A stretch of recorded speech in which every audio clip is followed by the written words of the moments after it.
Baik,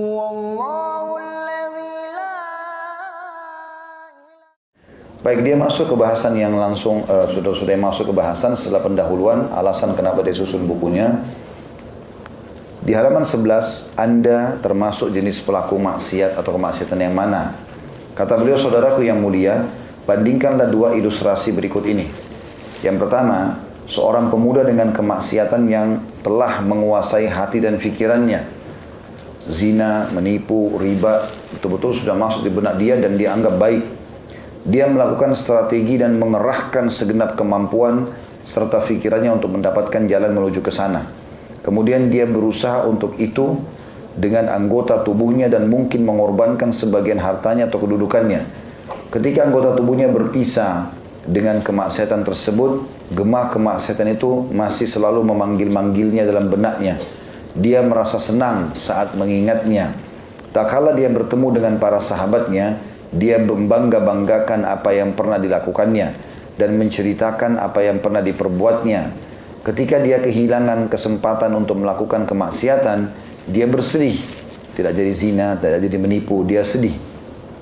Dan menyesali apa yang lepas darinya.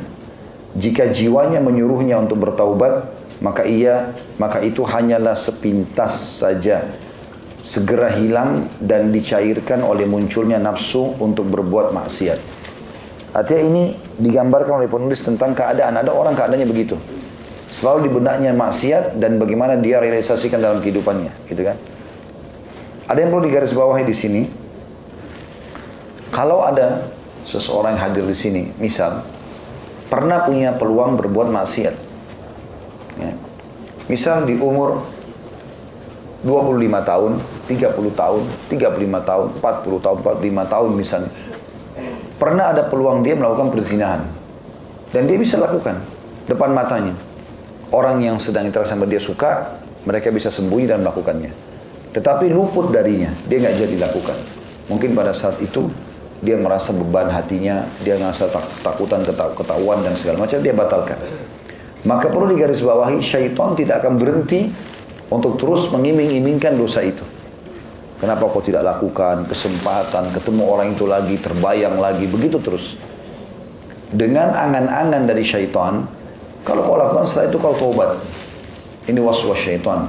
Baca a'udzubillahi minasyaitonir rajim. Karena kalau ada peluang dosa yang luput dari kita, berarti ada juga hukuman Allah yang luput dari kita. Tidak ada dosa teman-teman yang dilakukan tidak punya hukuman, tidak ada. Jadi kalau teman-teman lakukan zina pada saat itu, maka akan ada konsekuensi pembersihannya setelah itu. Justru kita luput dari perbuatan itu berarti kita luput dari siksa Allah yang sudah disiapkan kalau kita melakukannya. Oleh karena itu justru kalau kita teringat dengan dosa yang pernah kita tidak jadi lakukan, bersyukurlah kepada Allah. Alhamdulillah saya tidak buat dulu. Walaupun berkecamuk dalam jiwa kita seakan-akan coba saya lakukan ya, toh saya juga bisa taubat. Iya, pertanyaannya pertama, kalau bisa sempat taubat. Mungkin habis sementara lakukan langsung tiba-tiba meninggal. Orang tidak mungkin, teman-teman sekalian, atau tidak semuanya, bukan tidak mungkin ya, tidak semuanya orang meninggal itu harus masuk ruangan ICU dulu. Bahkan ruangan ICU di rumah sakit sedikit. Orang yang menjadi pasien di rumah sakit sedikit, lebih banyak orang yang di pinggir jalan. Sering kali kita temukan bahkan pegawai rumah sakit yang sehat lebih banyak daripada orang yang sedang dirawat, kan gitu. Artinya, orang meninggal dalam keadaan sakit lebih banyak daripada orang meninggal dalam keadaan sehat. Orang yang meninggal dalam keadaan sehat itu lebih banyak meninggal daripada orang meninggal dalam keadaan sakit. Makanya ini harus jadi sebuah ibrah dan pelajaran ya. Jadi kalau luput dari kita sebuah peluang kemaksiatan, syukuri. Jangan justru disesali. Karena pada saat itu berarti kita juga telah luput dari hukuman Allah kalau kita melakukan dosa itu. Yang kedua ilustrasinya adalah seorang pemuda yang membenci kemaksiatan dan pelaku kemaksiatan. Dia menghabiskan waktunya guna mentaati Tuhannya atau menaati Tuhannya. Tetapi suatu saat dia mengalami kelemahan manusiawi sehingga dia terjerumus dalam kemaksiatan.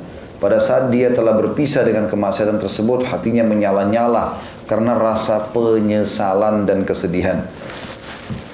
Dia merasa sakit dan sedih serta mengangkat kedua tangannya kepada Tuhannya sebagai orang yang bertaubat dan beristighfar. Saat dia mendengar orang yang menasihati, maka hatinya gemetar. Kemaksiatannya betul-betul nampak di depan matanya. Dan setelah itu tak henti-hentinya dia bertanya, apa jalan keluarnya? Apa solusinya? Dia menjauhi segala jalan yang membawanya kepada kemaksiatan. Demikianlah keadaan dan kebiasaannya saat dia melakukan kemaksiatan. Kemudian setelah itu, dia menghina dan membenci jiwanya karena pernah buat dosa itu.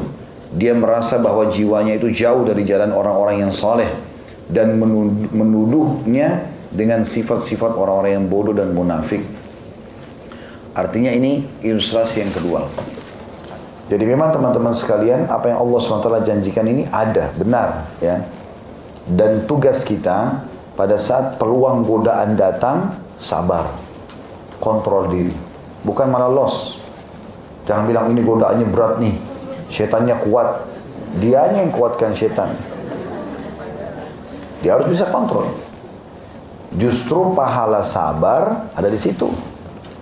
Kalau nggak ada cobaan, pahala sabar dari mana gitu? Sementara Allah Subhanahu Wa Taala mengatakan, innama, subhanallah potongan ayat, innama yuwaffas sabiruna ajrahum bighairi hisab. Sesungguhnya orang-orang yang sabar itu pasti akan diberikan balasan mereka tanpa ada hisab, tanpa ada batasan nilai. Ya. Kalau kita lagi digoda oleh seseorang atau lingkungan, tergoda oleh lingkungan, dan kita lakukan pelanggaran itu biasa. Berarti kita orang biasa, semua orang bisa lakukan itu. Kita harus teman-teman mulai sekarang menjadi generasi muslim dan muslimah yang kalau ada godaan, justru dia menjadi orang yang luar biasa. Bagaimana caranya? Ya ditolak itu. Di situ ada kemuliaan jiwa kita. Dan ini harus dilakukan. Siapa yang meninggalkan sebuah peluang haram dalam dirinya, maka Allah SWT akan gantikan yang halal, yang jauh lebih baik dan lebih nikmat daripada yang dia tinggalkan itu. Sebagaimana sabda Nabi SAW dalam hadis sahih, man taraka syai'an lillah abdalahu khairan min. Siapa yang meninggalkan sesuatu karena Allah, Allah akan pasti gantikan dia dengan sesuatu yang lebih baik. Ya, sesuatu yang lebih baik. Ini kurang lebih rincian daripada ilustrasi yang kedua. Artinya, kalau ada kesempatan pun berbuat dosa, tolak. Tapi kalau ada orang karena sangat bergejolak dalam jiwanya antara keimanan dan penawaran kemaksiatan dari syaitan, lalu dia terkalahkan oleh atau dia dikuasai oleh syahwatnya, ya, dia mendahului atau mendahulukan itu daripada imannya, maka pasti karena dia punya keimanan, setelah itu akan perlu dengan penyesalan. Dan otomatis karena dia punya penyesalan, maka dia akan sangat membenci dosa itu, dia tidak akan pernah mau mengulanginya lagi. Kata beliau, maka dia termasuk golongan yang difirmankan oleh Allah Subhanahu Wa Taala dalam surah Al-Imran 135. Maksudnya anak muda yang punya dorongan syahwat lalu kemudian mengalahkan keimanannya, tapi dia bertobat setelah itu. Masuk dalam surah Al-Imran 135, A'udzubillahi minasyaitonir rajim. Walladzina idza fa'alu fahishatan aw zalamu anfusahum dzakarullah fastaghfaru lidzunubihim wa man yaghfiru dzunuba illallah وَمَنْ يَكْفِرُ الذُّنُوبَ إِنَّ اللَّهَ وَلَمْ يُصِرُّوا عَلَى مَا فَعَلُوا وَهُمْ يَعْلَمُونَ. Dan orang-orang yang apabila mengerjakan perbuatan keji atau menzalimi diri mereka sendiri, maksudnya bermaksiat, mereka segera berzikir atau mengingat dan menyebut Allah, baca a'udzubillahi minasyaitonirrajim, astagfirullah, lalu memohon ampunan atas dosa-dosa mereka. Dan siapa lagi yang dapat mengampuni dosa-dosa selain Allah? Tanda tanya. Dan mereka tidak meneruskan perbuatan dosa itu sedang mereka mengetahuinya. Jadi teman-teman, jangan emosi kalau pas kita lagi mau buat maksiat, tiba-tiba ada penghalangnya. Justru penghalangnya itu pertolongan dari Allah. Ada istri atau suami mau selingkuh, tiba-tiba pasangannya gelisah, telepon dia. Jangan tidak dijawab. Ya. Justru itu peringatan dari Allah Subhanahu Wa Taala. Kenapa kok tiba-tiba dia telepon di waktu itu? Kalau kita angkat, lalu kita berbicara tanpa harus membuka aib kita, mungkin itu sudah cukup untuk membuat, misal dia bilang, anak lagi sakit di rumah, tolong balik sekarang. Mungkin dia bicara, ini di rumah lagi ada orang tuamu datang, dia butuh ketemu sekarang. Mungkin ada sesuatu yang mendesak, akhirnya membuat kita batal dari kemaksiatan. Itu pertolongan dari Allah Subhanahu Wa Taala. Kalau ada orang tidak mau angkat telepon, diingatkan tidak mau, tetap dia jalan, maka nanti Allah datangkan peringatan lebih besar. Pernah saya bilang itu. Tiba-tiba ada orang yang kenal dia, lihat dia berduaan. Supaya dia berhenti sebenarnya. Tapi dia tidak, dia jadi syaitan manusia. Dia datang negosiasi sama orang itu. Jangan bilang orangnya. Atau sogok dengan apa. Supaya tetap dia lakukan kemaksiatannya. Tetap pergi kemana, pergi ke hotel, keluar kota. Itu akan jadi masalah. Tidak ada orang yang buat seperti ini teman-teman lalu hatinya tenang. Mustahil.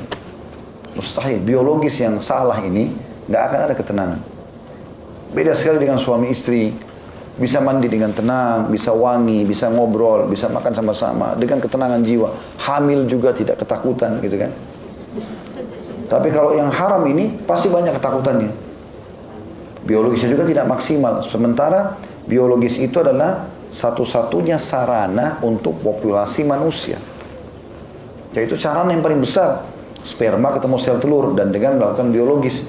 Allah menghiasi dengan syahwat. Kalau tidak akan ada pengeluaran sperma dari laki-laki. Dan tidak akan ada penampungan sperma oleh perempuan kan gitu. Tapi Allah ajarkan cara yang benar. Gak boleh dengan cara yang salah gitu. Itu yang dimaksud dengan firman Allah di sini. Kata beliau, jawablah dengan nama Allah. Apakah keduanya sama? Manakah di antara keduanya yang lebih dekat kepada rahmat Raja yang maha mengetahui dan maha menerima taubat lagi maha penyayang? Artinya, yang pertama tadi tidak mau tahu urusan. Yang kedua adalah orang yang takut kepada Allah, tapi sempat terjerumus lalu kemudian dia kembali dan dia menyesali semua kesalahannya. Makna demikian inilah yang diisyaratkan oleh Al-Hafidh Ibnu Qayyim rahimahullah. Al-Hafidh ini istilah yang digunakan untuk tingkatan para ulama. Karena dia menjaga hubungannya sama Allah dan memiliki hafalan yang sangat banyak. Biasanya disilakan dengan Al-Hafidh Ibnu Qayyim. Ada satu ulama, muridnya Ibnu Taimiyah rahimahumullah semua. Beliau berkata, Allah Ta'ala, Allah yang maha tinggi, hanyalah mengampuni seorang hamba apabila terjadinya dosa tersebut karena dikalahkan oleh syahwat dan karena kuatnya kecenderungan. Jadi dia melakukan dosa padahal dia membencinya dan tidak ada keinginan dalam hatinya untuk meneruskan kemaksiatan tersebut. Maka orang seperti ini diharapkan mendapat ampunan dari Allah dan maafnya. N-nya besar kata ganti Allah. Karena Allah yang maha tinggi mengetahui kelemahannya dan syahwat telah mengalahkannya. Serta bahwasanya D-nya besar kata ganti Allah, melihat setiap saat apa yang ia tidak punya kesabaran terhadapnya. Orang ini apabila melakukan dosa, dia merasa hina, lagi rendah di hadapan Tuhannya. Ketakutan dan berkecamuk dalam dadanya, nafsu pada dosa dan keimanan yang benci kepadanya. Jadi berkecamuk dalam dadanya, nafsu pada dosa dan keimanan yang benci kepadanya, maksudnya kepada dosa itu. Jadi dia memenuhi panggilan nafsu sekali tempo dan memenuhi panggilan iman dalam banyak tempo. Adapun orang yang membangun urusannya untuk tidak merenungi dosa, tidak menunjukkan rasa takut dan tidak meninggalkan syahwatnya karena Allah, dan justru dia adalah orang yang bergembira dan bersuka cita lahir batin apabila melakukan dosa. Orang seperti inilah yang dikhawatirkan dapat terhalang untuk bertaubat dan tidak mendapatkan taufik untuk bertaubat. Ini diambil dari kitab Miftah Darus Sa'adah di jilid 1 halaman 283. Jadi Miftah Darus Sa'adah itu maksudnya kunci negeri ketentraman atau kebahagiaan. Ini nama bukunya Ibnu Qayyim rahimahullah. Maka beliau mengatakan, jadi makna daripada paragraf ini, kalau ada orang beriman kemudian dia terjerumus dalam dosa dan dia tahu itu dosa, maka dia akan menyesal. Dan pada saat dia menyesal, dia langsung tangkap sinyal itu lalu dia taubat kepada Allah dengan membenci dan menghinakan maksiat yang sudah dilakukan sehingga dia tidak mau lagi mengulanginya. Maka ini dimudahkan oleh Allah untuk taubat. Tapi kalau orang tidak mau engah dengan itu, ya, pokoknya dia tidak anggap itu dosa, dia selalu melanggar saja, dia bahkan menikmati dosa-dosa itu, dan tidak mau taubat, maka ini tentu akan tertutup pintu taubat baginya. Artinya dasarnya tidak akan ada keinginan untuk taubat. Ya, Allah SWT tidak berikan kesempatan dia dan punya keinginan untuk taubat. Beliau mengatakan gembira dengan kemaksiatan membuktikan rasa sangat senangnya dengan kemaksiatan tersebut. Ketidaktahuannya terhadap kedudukan atau kedudukan dosa itu ya.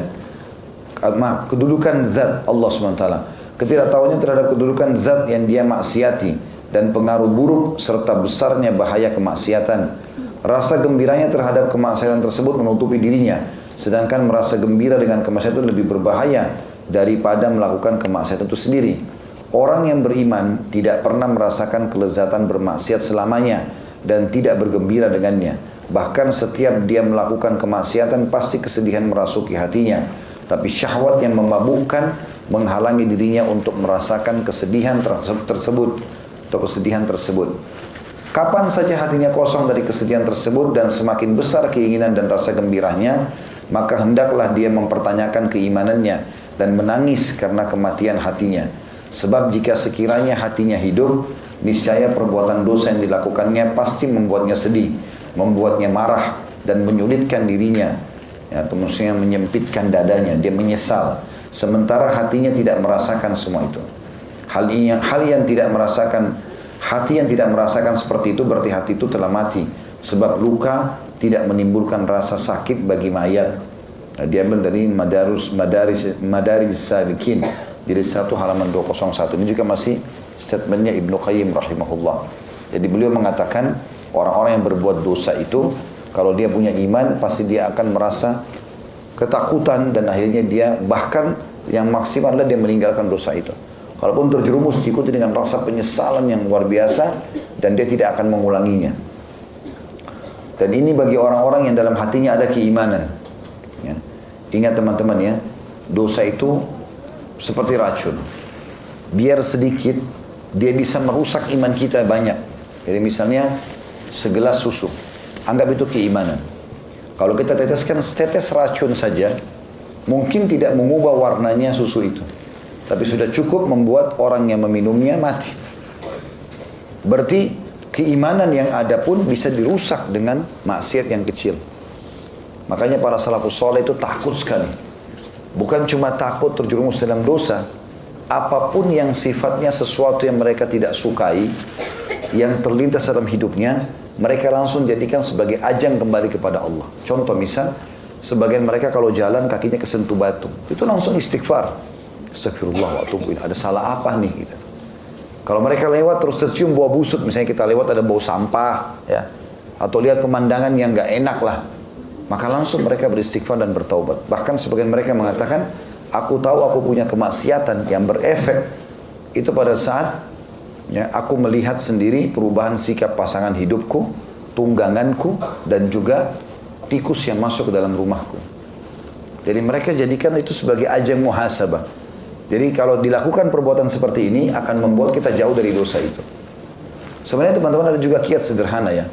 Bagaimana supaya kita jauh dari maksiat? Kalau dari saya sederhana, sibukkan diri dengan amal saleh. Kalau kita selalu sibuk dari amal soleh ke amal soleh, apalagi nih misalnya dari sholat ke zikir, ke doa, ke majelis ilmu, ke kunjung orang sakit, apalah, maka kita dengan sendirinya terpadatkan dengan ketaatan, maka maksiat akan kita jauhi. Karena maksiat ini kalau kita sudah buka pintunya teman-teman sekalian, apalagi kalau kita sudah jadikan sebagai sebuah rutinitas, nanti kita akan anggap remeh dia. Dan menganggap remehan ini membuat kita sulit untuk taubat. Jadi tidak akan pernah merasakan kenikmatan iman. Kalau teman-teman bisa merasakan kenikmatan iman, maka kita muncul perasaan yang lawannya, membenci sekali kemaksiatan itu, bahkan jijik dengan kemaksiatan itu. Walaupun kesempatannya sangat besar di depan mata. Tapi kalau kita masih membuka diri untuk maksiat, maka kita akan selalu merasa di sini oke, di sana oke. Ini berbahaya. Tidak akan merasakan kenikmatan iman. Jadi mustahil mengkhayal kalau mau sholat khusyuk, mau baca Quran nangis, itu nggak mungkin. Terus tersentuh dengan lihat kuburan, itu nggak akan ada terjadi karena masih dia buka pintu-pintu maksiat itu. Ya. Kapan dia tutup itu, apalagi kalau ada kesempatannya dia menahan diri atau dia terjerumus langsung dia taubat, lalu dia menanamkan kebencian terhadap maksiat, maka akan datang kenikmatan iman itu. Al-Baihaqi, ini salah satu ulama penulis hadis, meriwayatkan dalam buku beliau judulnya Syu'abil Iman dari Ibnu Sammaq. Dia berkata, manusia itu terbagi menjadi 3 golongan. Yang pertama, golongan yang bertobat dari dosanya, membawa dirinya untuk menjauhi dosanya. Dia tidak ingin kembali kepada keburukan yang pernah dilakukannya walaupun sedikit. Inilah orang yang bagus. Yang kedua, golongan yang melakukan satu dosa, kemudian menyesal, kemudian berbuat dosa lagi, lalu bersedih, kemudian berbuat dosa lagi, lalu menangis. Orang seperti ini diharapkan mendapatkan ampunan, namun juga dikhawatirkan mendapat siksa. Nabi saya disiksa dulu oleh Allah SWT karena dia ulang-ulangin. Yang ketiga, golongan yang berdosa tapi tidak menyesal dan tidak pula bersedih, lalu berdosa tetapi tidak menangis. Orang seperti ini telah menyimpang dari jalan surga dan menuju ke neraka. Ini disebutkan dalam Sunan Baihaqi di nomor 7156. Al-Baihaqi juga meriwayatkan dari Yunus bin Al-Awwam bin Al-Hawsab atau Hawsyab bahwa dia berkata, telah dikatakan bahwa gembira dengan dosa itu lebih berat daripada perbuatan dosa itu sendiri. Gembira karena punya peluang berzina, menipu, gunjing dan segala macam. Itu sendiri lebih berat daripada dosa itu kalau dilakukan. Karena bergembira itu berarti punya kesempatan untuk mengulang-ulangi dosa yang sama. Karena itulah periksalah diri anda, wahai saudaraku yang mulia, dan lihatlah keadaan anda dalam hubungannya dengan perbuatan maksiat terhadap Allah Subhanahu wa taala. Apakah anda termasuk orang yang bergembira dengan kemaksiatan, mencarinya dan berusaha mendapatkannya? Waspadalah, jangan sampai kelezatan syahwat melalaikan anda dari pahitnya dosa, dan jangan sampai api hawa nafsu membakar atom keimanan dan kesolehan dalam hati anda. Yang paling pertama teman-teman, ini sebagai penutup ya. Habis ini kalau ada yang mau bertanya silahkan. Nanti kita bahas lanjutannya adalah bab setelahnya, anggaplah besar dosamu ya. Yang paling pertama Allah Subhanahu wa taala angkat dari seorang hamba. Kalau teman-teman sudah berusaha hijrah dan istiqamah nih, coba kerjakan ketaatan-ketaatan segala macam. Kalau dia terjerumus lagi dalam dosa, maka yang paling pertama Allah angkat dari dia dari nikmat yang besar adalah hilangnya keinginan ibadah. Tiba-tiba dulu pernah salat malam, karena buka peluang interaksi sama lawan jenisnya yang haram atau apalah, beriba atau zina atau apa saja, maka yang paling pertama hilang keinginan itu. Dia tidak ada kesempatan dan kemauan untuk melakukan ketaatan. Dan itu sudah satu kerugian yang besar. Sebaliknya berarti maknanya, kalau teman-teman coba istiqamah, maka secara otomatis kita akan sangat mencintai ibadah-ibadah itu. Dan memang teman-teman kalau grafik iman lagi naik dan maksiat kita tutup, maka semua yang Allah janjikan kita dapatkan. Sampai pada hal-hal yang kecil dimudahkan oleh Allah. Kita baru sebut enaknya makan ini, tiba-tiba ada yang kasih. Kita pengen buka usaha ini, tiba-tiba ada yang ajak kasih modal. Mudah semua. Saya berapa kali ketemu dengan beberapa orang, Masya Allah saya lihat luar biasa Allah bukakan buat mereka peluang gitu. Dan mereka sendiri membahasakan, Ustaz setelah dengar ceramah Ustaz judul ini, judul itu, saya coba terapkan, ternyata betul semua Ustaz gitu. Jadi secara teori syar'i nggak mungkin salah, secara teori nggak mungkin salah, karena memang realisasi lapangannya betul terjadi semua begitu. Pada saat saya jaga, maka betul-betul Allah berikan kenikmatan ibadah, peluang-peluang, bahkan sampai hal-hal yang kecil. Ya. Berulang kali mereka membahasakan kalau sudah telat pun sampai di bandara tiba-tiba masih dimudahkan oleh Allah Subhanahu wa taala. Ada seseorang berasal dari salah satu negara Afrika, pernah sekolah di Mesir, dia menceritakan kisahnya. Saya dengar cuplikan videonya ya. Dia mengatakan dulu saya mau berangkat meninggalkan Al-Azhar Kairo pada saat saya sudah kuliah mau pulang. Kemudian kitab-kitab saya banyak. Saya mau bawa pulang. Waktu saya mau bawa pulang, saya tidak tahu dia bilang, karena saya bukan orang yang biasa naik pesawat. Kalau timbangan lebih itu harus bayar sekian banyak, kitab-kitab saya banyak, saya bawa semuanya. Maka pada saat saya lagi di counter, lalu saya tanya, saya disuruh bayar sekian banyak, dia bilang. Lalu kemudian orang itu mungkin kena melihat dia ini, maksudnya penampilannya agamis, dan orang di counter ini tidak suka dengan orang agamis, maka yang di counter bilang, kamu tidak akan bisa berangkatkan barangmu ini. Kata dia, dengan izin Allah saya akan bawa. Ya, bahkan mungkin saya akan membawanya secara gratis. Kata dia bilang saya tidak tahu kenapa saya ucapin kalimat itu. Intinya dia bilang, tiba waktu sholat, saya pinggirkan barang-barang saya, orang lain lagi antri, Lalu saya sholat dan memang suaranya dia Masya Allah kalau maji bagus sekali. Ya, kemudian dia bilang saya imami sholat. Setelah saya imami sholat, saya baca ayat dengan tartil. Rupanya ada satu orang di saf di musola bandara itu dekati saya lalu berkata, saya ingin dengar sekali lagi tilawah yang kau baca tadi. Memang dia kalau baca tartilnya ayat demi ayat gitu ya. Kalau orang ngerti bahasa Arab itu betul-betul masuk dalam hati. Maka dia pun akhirnya membaca lagi kedua kali. Lalu dia bilang, kenalkan saya Jenderal Fulan. Rupanya orang ini jenderal. Saya bertugas di bandara ini, ada ruangan saya di atas, saya ajak kamu. Terus kata orang ini, tapi saya sebentar lagi mau berangkat, barang-barang saya belum saya masukkan. Tidak apa-apa urusan saya, dia bilang. Udah masuk ke ruangannya, dia bilang saya ngobrol, ini masih sudah dekat sekitar 40 menit lagi akan take off, dan ini penerbangan internasional antara negara dengan negara. Dia ingatkan lagi barang-barang saya, dia bilang sudah nggak masalah. Saya akan panggil orang sekarang untuk ngurus semua barang-barang Anda, biarkan Anda duduk sama saya di sini, nanti ke pesawat pun saya antar. Ya. Kata dia, subhanallah, yang dipanggil oleh jenderal itu orang yang dikonter tadi, yang justru ya kayak seakan-akan menghina dia. Begitu datang lihat saya kaget ada di ruangan situ. Lalu kemudian jenderal ini mengatakan, ambil barang syekh ini, bawa semuanya masukkan, lebih timbangnya saya semua yang tanggung, sementara saya antar dia ke pesawat. Boardingnya bawa ke sini. Lalu orang itu langsung tiba-tiba malu melihat saya. Lalu kemudian saya senyum sambil mengatakan, subhanallah, bukankah saya bilang sama kamu bahwasanya saya akan bawa barang ini tanpa bayar? Ya. Terus akhirnya jenderal itu tanya, ada apa? Dia bilang tidak ada apa-apa Syekh. Didesak supaya ceritakan gitu. Maka dia ceritakan, tadi sebenarnya saya di counter, saya tidak tahu gini-gini. Jadi ternyata dengan mengingatkan kisah itu, mana jenderalnya marahin orang ini. Berani benar kau hina orang tanpa kau memberikan penjelasan yang benar gitu. Maka syekhnya ini, orang ini mengatakan, baiklah saya sudah maafkan, selesai. Tapi seperti itulah subhanallah, kuasa Allah SWT. Kadang-kadang pada hal-hal yang kecil pun Allah mudahkan. Hanya karena ketakwaannya kepada Allah SWT. Dan ini teman-teman tidak akan dirasakan kecuali memang kita rutinitaskan ketaatan itu. Menjadi sebuah pola hidup kita. Dan kita bangga dengan itu. Baru kita rasakan kenikmatannya. Allahu a'lam. Itu saja, semoga bermanfaat. Subhanakallahumma bihamdika. Asyhadu an la ilaha illa anta astaghfiruka wa atubu ilaik. Wassalamualaikum warahmatullahi wabarakatuh.